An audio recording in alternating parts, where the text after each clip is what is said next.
चलो अब question number 25वां है स्वाध्याय का। बहुत महत्वपूर्ण प्रश्न है, 4 नंबर का महत्वपूर्ण प्रश्न है। बोर्ड एग्जाम में कई बार इस मेथड का प्रश्न पूछा गया है। एक चित्र दिया गया है, ठीक है, ऐसा चित्र दिया गया सवाल में। यहाँ एक बैटरी है, 300 वोल्ट की बैटरी के साथ जोड़ा गया है। यहाँ C1, C2, C3, C4 ये कैपेसिटेंस है, जिसमें से C1 और C4 का मान 100 पिको फैरड है, C2 और C3 का मान 200 पिको फैरड है। ठीक है, हमको निकालना क्या है, इस निकाय की कुल विद्युत धारिता ज्ञात करना है, तुल्य विद्युत धारिता। और प्रत्येक कैपेसिटर या प्रत्येक संधारित्र में प्रवाहित होने वाला विद्युत आवेश निकालना है और उसका वोल्टेज या विभवांतर ज्ञात करना है। ठीक है, यहाँ पर देखना ध्यान से, हमको श्रेणी संयोजन समांतर संयोजन समझना है। तो आप लोग विशेष तौर पे जानते रहना, यदि दिए गए कैपेसिटरों में प्रवाहित होने वाली विद्युत धारा का मान एक समान हो तो वे कैपेसिटर श्रेणी क्रम में होते हैं, और प्रवाहित होने वाली विद्युत धारा का मान यदि अलग अलग हो तो वे समांतर क्रम में होते हैं। यहाँ बैटरी के प्लस सिरे से हम विद्युत धारा का प्रवाह करवाएं। यहाँ से मान लिया मैं I विद्युत धारा प्रवाहित कर रहा हूँ। जैसे I विद्युत धारा यहाँ पर आएगी तो यहाँ से दो रास्ते हो जाएंगे, कुछ विद्युत धारा ऊपर की ओर आएगी, कुछ विद्युत धारा इस तरफ आएगी। तो यहाँ पर मान लिया यहाँ से इधर आने वाली विद्युत धारा I1 है, ये I1 विद्युत धारा यहाँ से प्रवाहित होते हुए यहाँ पर आ जाएगी, और जो शेष विद्युत धारा बची मान लिया वो I2 है, तो I2 यहाँ से होते हुए यहाँ आएगी I2, फिर यहाँ पर आएगी I2 विद्युत धारा, फिर I2 विद्युत धारा यहाँ पर आएगी, और यहाँ पर दोनों मिल जाएंगे। तो यहाँ दोनों मिलकर क्या हो जाएगा, I1 प्लस I2, और यही I1 प्लस I2 मिलकर क्या हो जाएगा, I विद्युत धारा। यही I विद्युत धारा जितना बैटरी के प्लस सिरे से निकल कर गया था उतना ही माइनस सिरे की ओर लौट कर आया।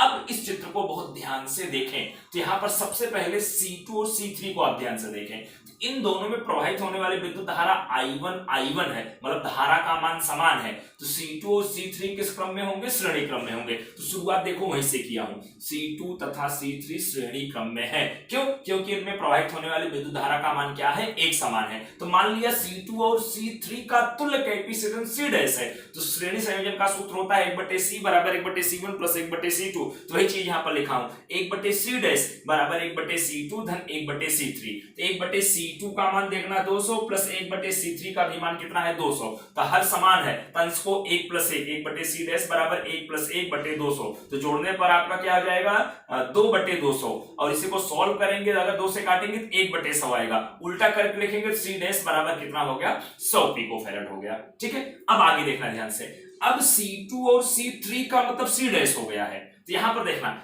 इस लाइन में प्रवाहित होने वाली विद्युत धारा I1 है, और ऊपर की ओर प्रवाहित होने वाली विद्युत धारा क्या है, I2 है। तो यहां पर I1, वहां पर I2, मतलब धारा का मान क्या है, अलग अलग है, इसलिए दोनों किस क्रम में होंगे, समांतर क्रम में होंगे। तो वही C2 और C3 का मतलब क्या है, C डैश। तो वही चीज में लिखा हूं, C डैश तथा C1 किस क्रम में है, समांतर क्रम में है। तब मान लिया इनका समांतर क्रम का सूत्र होता है C बराबर C1 प्लस C2। तो वही इन दोनों का मान लिया तुल्य कैपेसिटेंस C डबल डैश है, तो C डबल डैश बराबर C डैश प्लस C1। अब C डैश का मतलब C2 C3 आपके आ गए हैं, C डैश प्लस C1। तो C डैश का मान देखो 100 आया है, प्लस C1 का मान कितना है, 100 है। यहाँ पर जोड़ने पर 100 200 पिको फैरड हो गया। ठीक है, अब यहाँ पर गौर करना ध्यान से, इस पूरे का C2 C3 और ऊपर वाले C1, इन सबका जो तुल्य कैपेसिटेंस C डबल डैश हो गया है।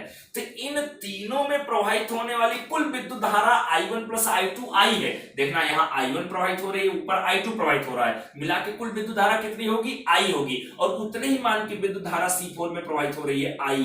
जिसका मतलब जो ऊपर तीनों का आया है, तीनों का कुल आया C डबल डैश में I विद्युत धारा, C4 में भी I विद्युत धारा, इसलिए C डबल डैश और C4 किस क्रम में होंगे, श्रेणी क्रम में होंगे। तो वही चीज देखो मैं लिखा हूं, C डबल डैश तथा C4 किस क्रम में है, श्रेणी क्रम में है। तब मान लिया निकाय का कुल कैपेसिटेंस C हो, तो 1/C बराबर 1/C डबल डैश धन 1/C4। तो 1/C डबल डैश का मान 200, तो 1/200 धन C4 का मान कितना है, 100, तो 1/100। अब यहाँ पर दोनों का लासा 200 आएगा, आएगा, यहाँ 200 है तो ऊपर का 1 लिख दिया, 100 का पहाड़ा 2 बार पढ़ने पर 200 आएगा, इसलिए ऊपर 2 का गुणा कर दिया, 2 एकम 2, तो जोड़ने पर 3/200 आएगा। उल्टा करके लिखेंगे C बराबर 200/3 पिकोफैरेड। यहाँ पर कुल कैपेसिटेंस 200/3 पिकोफैरेड, या अगर भाग देके लिखे तो 66.66 पिकोफैरेड, या इसी को आप लिख सकते हैं 66.7 × 10⁻12 फैरेड। तो यहाँ पर निकाय का कुल कैपेसिटेंस कितना हो गया? 66.7 × 10⁻12 फैरेड। अब उसके बाद हमको निकालना है प्रत्येक कैपेसिटर का विद्युत आवेश और उनका वोल्टेज ज्ञात करना है। तो सबसे पहले यहां पर कुल प्रवाहित आवेश निकाल दें, तो कुल आवेश Q = CV। तो यहां C कुल कैपेसिटेंस कितना है? 66.7 × 10⁻12 × V, बाह्य बैटरी का जो वोल्टेज है 300 है, 300। तो यहां पर देखना 66.7 × 3 करने पर 200.1, और यहां 2 जीरो से 2 घात कम हो गया, 10⁻10। अब इसको 2 अंक दशमलव धरना है तो 2.001 × 10⁻8 हो जाएगा, या इसी को 0.001 को छोड़ दिया तो यहां 2 × 10⁻8 कूलम। ये कुल प्रवाहित आवेश है, ठीक है। अब यहां गौर करना ध्यान से, जो कुल आवेश मतलब देखना कुल धारा आई यहां पर आई, यहां से कुछ विद्युत धारा यहां गई है, कुछ विद्युत धारा यहां गई है। तो यहां पर गौर करना ध्यान से, C2 और C3 का जो तुल्य कैपेसिटेंस आया है 100 पिकोफैरेड है, और ऊपर जो C1 है वो खुद अकेला 100 पिकोफैरेड है। मतलब यहाँ का कुल जो विद्युत धारिता है वो 100 पिकोफैरेड है, यहाँ पर जो विद्युत धारिता है ये भी 100 पिकोफैरेड है। तो इसका मतलब जो विद्युत धारा यहाँ पर प्रवाहित होती हुई यहाँ से जाएगी, उसके आधे मान की विद्युत धारा यहाँ आएगी और बाकी आधे मान की विद्युत धारा वहां जाएगी। अगर विद्युत धारा आधी आधी हो जाएगी तो यहाँ पर आवेश का अभिमान क्या हो जाएगा? आधा आधा हो जाएगा। इसका मतलब क्या हुआ? जो कुल आवेश Q है उसका आधा आवेश यहां प्रवाहित होता हुआ आएगा, बाकी आधा आवेश यहां जाएगा। तो इसका मतलब क्या हुआ कि C1 में कुल आवेश का आधा आवेश प्रवाहित होगा, C2 में भी कुल आवेश का आधा प्रवाहित होगा, और C3 में भी वही आधा आवेश यहां भी आएगा, C3 में भी कुल प्रवाहित आवेश का आधा आवेश प्रवाहित होगा। इसलिए यहां पर देखो मैं लिखा हूं Q1 = Q2 = Q3। ये कुल आवेश देखना, Q1 मतलब पहले कैपेसिटर का आवेश, और Q2 मतलब दूसरे कैपेसिटर का आवेश, Q3 मतलब तीसरे कैपेसिटर का आवेश। इन तीनों कैपेसिटरों में प्रवाहित होने वाला आवेश प्रवाहित होने वाले कुल आवेश का आधा होगा। आधा क्यों होगा? जैसे यहां से विद्युत धारा जब आएगी तो यहां से 2 रास्तों में बटी, तो यहां से आधी विद्युत धारा यहां जाएगी, आधी विद्युत धारा यहां जाएगी। आधी क्यों जाएगी? क्योंकि ऊपर C1 जो है वो 100 पिकोफैरेड का है, बाकी C2 और C3 का भी तुल्य कैपेसिटेंस 100 पिकोफैरेड है। तो ऊपर और नीचे कैपेसिटेंस का मान समान है, इसलिए आधी धारा यहां आधी धारा यहां, इसलिए आधा आवेश यहां आधा आवेश यहां। इसलिए इन तीनों में विद्युत आवेश का मान एक समान होगा। Q1 = Q2 = Q3 बराबर कुल आवेश का आधा Q/2। Q का मान कितना है? 2 × 10⁻8/2, हल करने पर 1 × 10⁻8 कूलम। अब उसके बाद C4 में देखना कुल विद्युत धारा I प्रवाहित हो रही है, मतलब जितनी धारा बैटरी के प्लस सिरे से निकले थे उतने मान की धारा यहाँ C4 में अंदर जा रही है। इसलिए C4 का जो विद्युत आवेश होगा वो कुल आवेश के बराबर होगा, इसलिए Q4 = Q मतलब 2 × 10⁻8 कूलम। यहाँ पर हर एक कैपेसिटर का प्रवाहित आवेश निकल गया। अब हर एक कैपेसिटर का हमको विभव निकालना है, तो पहले कैपेसिटर का विभव V1 = Q1/C1, ठीक है। तो Q1 तो पहले कैपेसिटर का आवेश Q1 का मान कितना है? 1 × 10⁻8, और बटे में C1 का मान देखना कितना है? 100 पिकोफैरेड, तो 100 × 10⁻12। अब इसी को जब अपने हल करेंगे तो यहाँ पर आपका क्या हो जाएगा? 1 × 10⁻2 हो जाएगा। क्यों? क्योंकि यहाँ पर देखना 10⁻12 और 2 जीरो से 2 घात कम हो जाएगा, 10⁻10 ऊपर जाएगा प्लस का 10 माइनस का 8, तो आपका आएगा कितना? प्लस का 2, 1 × 10⁻2, या इसी को लिख सकते हैं 100 वोल्ट।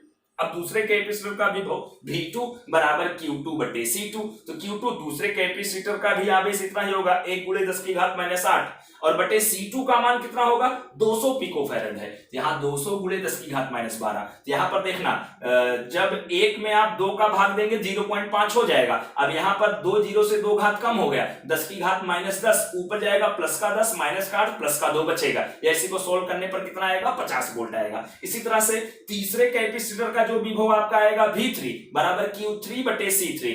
Q3 का भी मान उतना ही 1 गुणे 10 की घात -8 बटे C3 का भी मान उतना ही 200 पिको फैरेड। इसको भी सॉल्व करने पर जिसे इसका 50 वोल्ट आया था वैसे इसका 50 वोल्ट आएगा। अब V4 चौथे कैपेसिटर का विभव V4 बराबर Q4 बटे C4। अब Q4 का मान 2 गुणे 10 की घात -8 कूलम है बटे C4 का मान कितना है 100 पिको फैरेड। यहाँ बटे में 100 गुणे 10 की घात -12। यहाँ पर देखना सॉल्व करेंगे, यहाँ 2 जीरो से 2 घात कम हो गया 10 की घात -10, ऊपर जाएगा प्लस का 10 माइनस का 8 प्लस का 2 आएगा। तो यहाँ 2 गुणे 10 की घात 2 या इसी को सॉल्व करेंगे तो आपका कितना आएगा 200 वोल्ट आएगा। तो प्रत्येक कैपेसिटर का विद्युत आवेश और प्रत्येक कैपेसिटर का विभवांतर या वोल्टेज निकल गया। अब इसी मेथड के 2 सवाल में दिया हूं, वैसा ही चित्र है बिल्कुल सेम टू सेम। अब जैसे यहाँ बैटरी का कुल विभव 300 वोल्ट था तो यहाँ पर बैटरी का कुल विभव 200 वोल्ट दिया हूं। C1 और C4 का मान 10 माइक्रोफैरड दिया हूं। C2 C3 का मान कितना दिया हूं 20 माइक्रोफैरड दिया हूं। और इस वाले सवाल में भी सेम टू सेम वैसा ही चित्र है। यहाँ बैटरी का वोल्टेज में 100 वोल्ट ले लिया हूं। C1 और C4 का मान मैं कितना दिया हूं 200 पिकोफैरड दिया हूं। C2 और C3 का मान मैं कितना दिया हूं 400 पिकोफैरड दिया हूं। इसी मेथड से इन 2 सवालों की प्रैक्टिस करना महत्वपूर्ण सवाल है। बोर्ड के एग्जाम में कई बार 4 नंबर में पूछा गया सवाल है। ओके।